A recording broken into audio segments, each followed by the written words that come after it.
nagsasanay ang mga ninja at ang mga tao gustong dumaan sa matinding pagsasanay. Kaya lang, maraming din nilang pagbabago, ang kapayapaan at modernisasyon. Bukod sa ninjutsu, meron na rin general curriculum ng kursong pang-edukasyon dito. Isa itong pang-akademyang pasilidad kung saan malilinang ang mga talento nila sa iba't ibang larangan ng pag-aaral.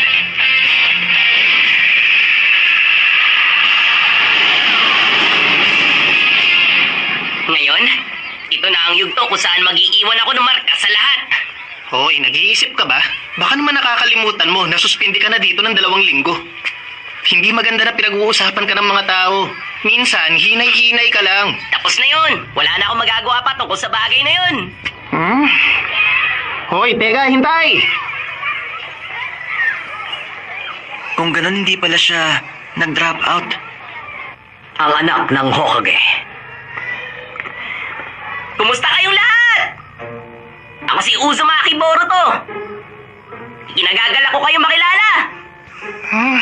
Sabi ko naman sa'yo, hinay-hinay ka lang eh. Hoy, Denki. Saan nga palang pwesto ko? Pwede kang umupo kahit saan. Oh, ganun ba yun? Kumusta? Kumusta?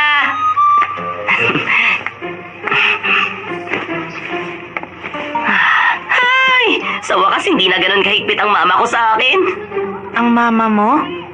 Kinailangan ko kasing mag-aral sa loob ng 2 buong linggo. Siya nga yun.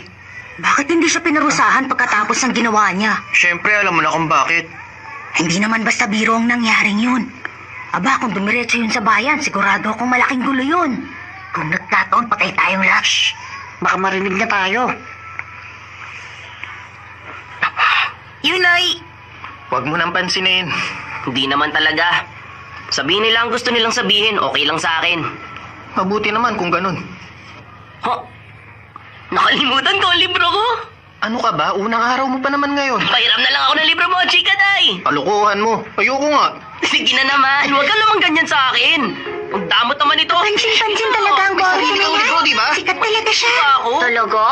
Hindi ba napapansin lang naman siya ng mga tao dahil sa mga kalokohan na ginagawa niya? Sarada, hindi ba kilala mo ang Boruto na yan? Magkaibigan ng mga magulang namin, yun lang. Ibig mong sabihin, childhood friends lang kayo? Hindi rin yun ang tawag sa amin. Oh, yan Sa totoo lang, naiinis ako na nakukunik ako sa kanya. Samahan eh. Kung sa bagay, pero sayang, astig pa naman ang papa niyo. Ang Hokage ni si Master Naruto. Correct! Pagiging perpekto isang tao dahil sa mga masalimuot na pinagdaanan niya sa buhay, ha? Sumasakay sa kasikatan ng Hokage? Hi! Inojin! Teka, bakit? Masyado ba napalakas ang pagkakasabi ko? Hoy, Inojin. Bawiin mo ang sinabi mo. Pasensya na. Kung meron tinamaan, binabawi ko na. Pero, ang totoo niyan, yun talaga nararamdaman ngayon ng mga tao dito. Kung may nag-operate ng tren ng palihim, dapat lang naman na ipatapon siya sa kulungan. Yun ay... Alam mo, Inojin, hindi naman talaga yun ang nangyari eh. Oo, siguro nga. Oo nga pala, Boruto. Kumusta ka na nga pala? Okay naman, Inajin. Magkaibigan kayo? Magkakaibigan ng mga magulang namin. Makinig kang mabuti sa akin, Inojin. Alam kong matagal ka ng ganito, pero kailangan ba talagang sabihin mo ba mga bagay na yan? Wala naman akong balak na magsimula ng gulo. Pero parang ang mas malala pang ginawa niyang yun, eh. Oo, tama. Hindi na mahalaga kung sino pa ang magulang natin. Magbati na tayo. Hindi kita karapat-dapat na pagkatiwalaan. Teka, sama-sama tayong mag-aaral sa classroom na to, kaya magbati na kayong dalawa. Correct! Tama ang class rep natin! Tayo!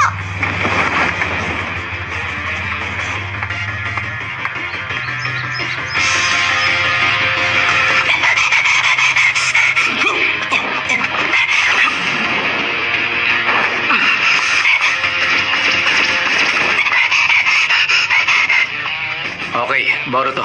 Okay na yan. Sa wakas, tapos na nating sukatin ang pangunahing lakas at kahinaan ng lahat.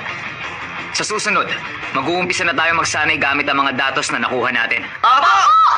Boruto, ang galing mo talaga. Yung ginawa mo kanina, pangalawa ka sa klase natin. Ano ka mo? Hindi ako ang pinakamataas? Teka, sino naman yung Iwabe na nakatalo sa akin? Wala dito yung nakakuha ng pinakamataas. Sabi niya, sayang lang daw ang oras niya na makisama sa mga baguhang tulad natin. Ha?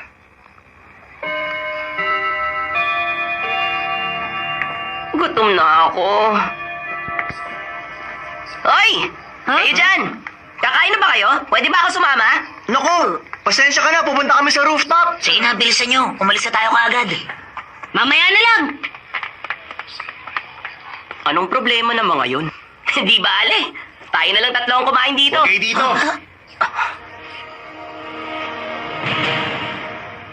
Mga istorbo. Sa ngayon, ako ang gumagamit ng kwartong ito. Sino siya? Si Iwabe. Siya yung repeater na si Iwabe. Balita ko, 2 beses na siyang bumagsak sa graduation exam. Aba, senior ka pala namin. Kumusta? Masaya ako makilala ka. Huwag ka masyadong friendly sa akin. Pwes kong anak ng Hokage. Hindi naman importante kung kaninong anak ako eh. Alam mo ba kung anong bagay na ayaw ko? Yung mga klase ng taong tulad mo na pali-aligid sa mga lugar na pinupuntahan ko. Masakit sa mata. Yung umaasa lang sa pangalan ng tatay niya. Bawiin mo yung mo! At bakit? Hindi nga kita dapat pinag-aaksaya ng Boruto! Nakakainis ka.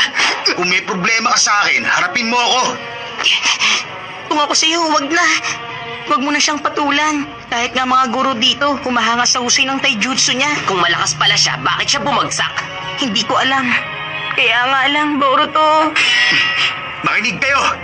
Lakas ang pinakamahalaga para sa isang ninja. Ano bang silbi ng maging masunurin habang nag-aaral na katulad ng ginagawa ninyo? Kahit ang kasalukuyang Hokage, siya ang pinakamalakas sa lahat. Hanggat ikaw ang pinakamalakas, malulusutan mo lahat. Nagsisimula na naman siya.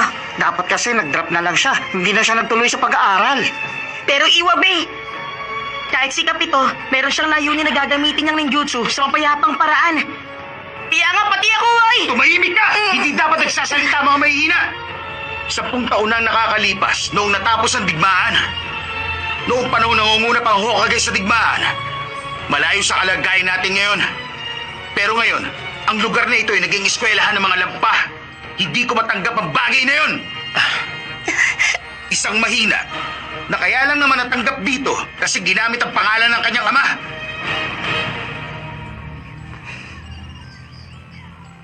Hindi niya ginagamit ng kanyang ama. Ano? Para sabihin ko sa'yo, hindi ganun si Boruto. Napanood ko siya noon, kaya ginusto ko pumasok sa eskwelahang to. Wala ka naman kasi alam. Batapan mo ah! Pero, pwede mo naman yan sabihin sa akin kung matatalo mo ako sa laban.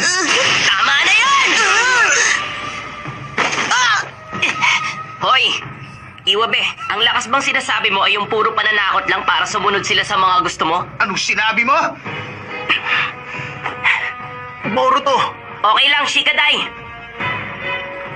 Nakapagdesisyon na ako na hindi ako makikipag-away dito pero sinasabi ko sa'yo, papatulan kita. Aba, okay yan ah.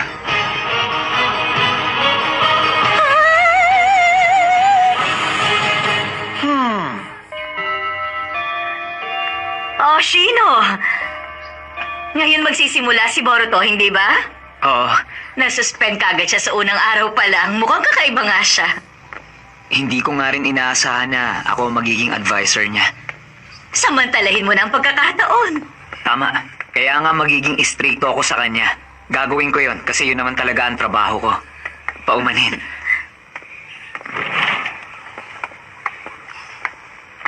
Anong...